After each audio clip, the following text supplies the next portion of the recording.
Hello there, welcome back to another review. Today we're going to be talking about Monkey Kung Fu, released by 88 Films. I think it was released in 1978 or 9. It's directed by Lomar, so I'm just going to be getting into this today. I'm telling you what I thought of it. It's an old school kung fu flick. Like with a lot of releases, like I keep saying, a lot of my reviews for latest releases, films I've never seen before. I've never seen Monkey Kung Fu. I remember when the pre-orders for this come out, I assumed it was Mad Monkey Kung Fu. I thought that's what it was, but this is called Monkey Kung Fu, starring Ching Siu-tung and directed by Lomar. I think it was actually 79 when it came out.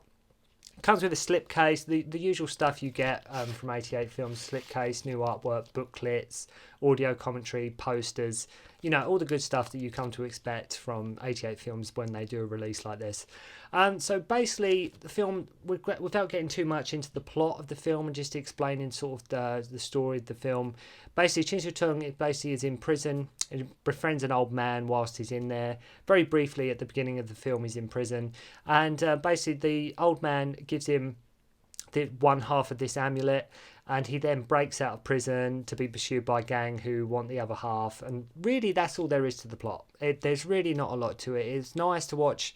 What was quite a bit of a fresh air about Monkey Kung Fu, what was quite nice about this film was it wasn't the typical, I must avenge my clan, I must, you killed my father. It wasn't the usual sort of generic Kung Fu, followed the, troops to what many Kung Fu follow, the classic sort of structure.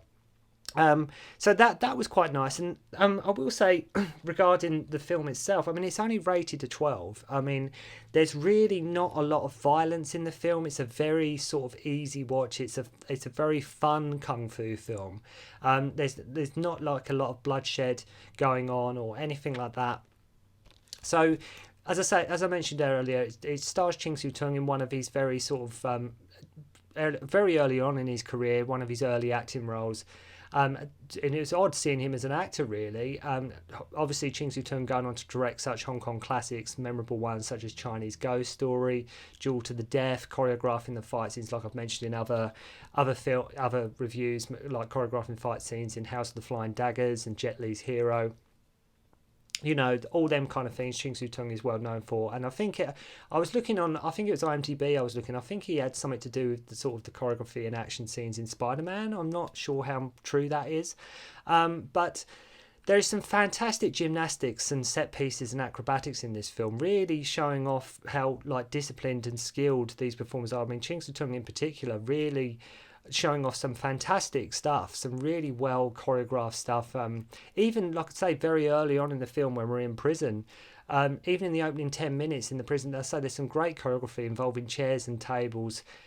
Just using a simple chair and what these performers can do with just a chair and just making that the basis for the fight scene or like the action set piece. It's really fantastic stuff, and it really sort of sets the tone for what is to follow in the film. It really sort of you're getting this sort of kind of drunken master comedy, light-hearted sort of vibe here, which is fantastic. And like I say, along with the opening scene, as well later on, the villain uses a bow staff, and he does some fantastic sort of flourishes with that and spins with the stick, and it really good stuff to watch.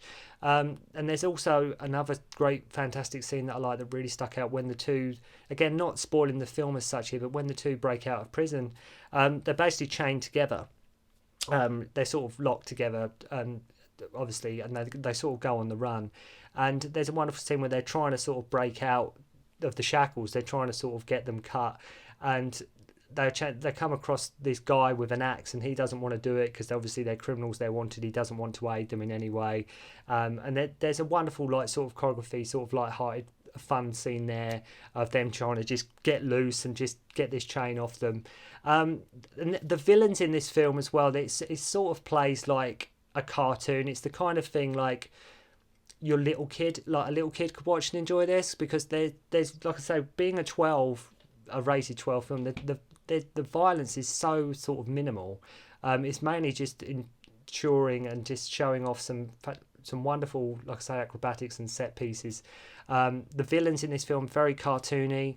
One of them's got like a really bad wig on. We've got eye patches, like I say, wigs, that kind of thing, and it just offers various traits to watch the typical atypical sort of villain should be in these kind of films. Um, it doesn't really, what I like about this, where it chucks quite a few sort of things at you, where it is just like a sort, it mentioned earlier, doesn't follow the sort of atypical sort of kung fu movie plot. Guy doesn't know kung fu, family member gets killed or something, he has to go and get trained. At one point, like I say, it's sort of a prison movie, then it turns into sort of a buddy movie, then it's sort of a breakout movie, then it's a kung fu flick, and all these things at once. And all it boils down to is you just got this group of guys that want to get this thing off this other guy. That is all there really is to this film. That in the way of plot. But again, when this film is so entertaining and set pieces come thick and fast, and this film doesn't die out. It doesn't keep. It's not like it stops for 10, 20 minutes of dialogue or story or filler. It keeps going. There's set pieces quite often, quite regularly, and it really does keep you entertained. It's one of them films that throughout, it's only 90 minutes long, for example, and they do what they need to do in 90 minutes. It's more of the more of a fun type of film without anything brutal or like horrifically tragic happening in the film or bloodshed, like I mentioned earlier. There's no sort of blood and guts and heads being cut off or, bones being broken, or there's nothing really horrific in this film. There's nothing where you sort of wince at the camera or you think, oh my god, that was really violent. It really is just played for fun, this film. It is played more of a comedy, light-hearted, enjoy yourself, don't take it too seriously kind of film.